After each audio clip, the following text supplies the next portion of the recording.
আজকে বাংলার 4 কেন্দ্রে ভোট গ্রহণ, কিন্তু ভোট গ্রহণ শুরুর 2 ঘন্টা পর থেকেই দিকে দিকে অশান্তির খবর সামনে আসতে শুরু করেছে।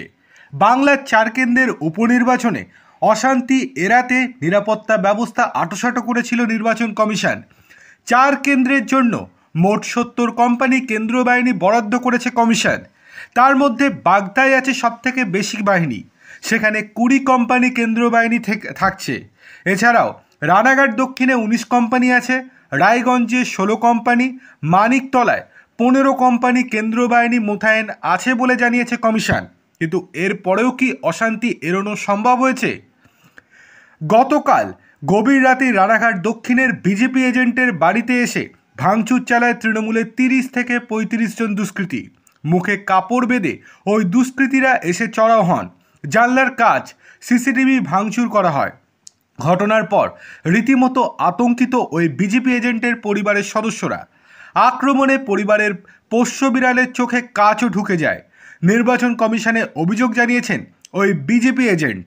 রানাঘাট দক্ষিণ বিধানসভার কেন্দ্রের অন্তর্গত পায়রাডাঙ্গায় বিজেপির মহিলা পোলিং এজেন্টের বাড়িতে ভাঙচুর এবং এলাকায় সন্ত্রাস ছড়ানোর অভিযোগে 26 জনকে ইতিমধ্যে গ্রেপ্তার করা হয়েছে বলে জানিয়েছে পুলিশ।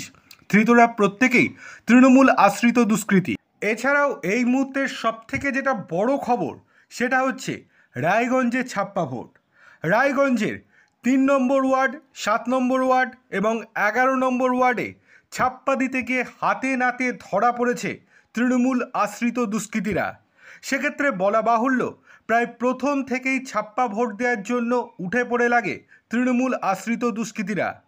সেক্ষেত্রে কেন্দ্র বাহিনীর সহায়তায় সেখানে বিজেপি প্রার্থীর এজেন্ট সেই সমস্ত দুষ্কৃতীদেরকে হাতে নাতে ধরে। এরপরে কেন্দ্র বাহিনীদের ডেকে তাদেরকে তুলে দেয় কেন্দ্র বাহিনীর হাতে।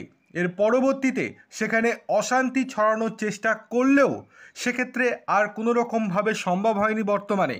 তবে অশান্তি এখনও যে শেষ হয়নি সেটা বলাই বাহুল্য। পরিস্থিতি এখনও গরমই রয়েছে। যে কোনো সময় আবারও গরম হতে পারে, আবারও উত্তেজনা ছড়িয়ে পড়তে পারে এলাকাতে।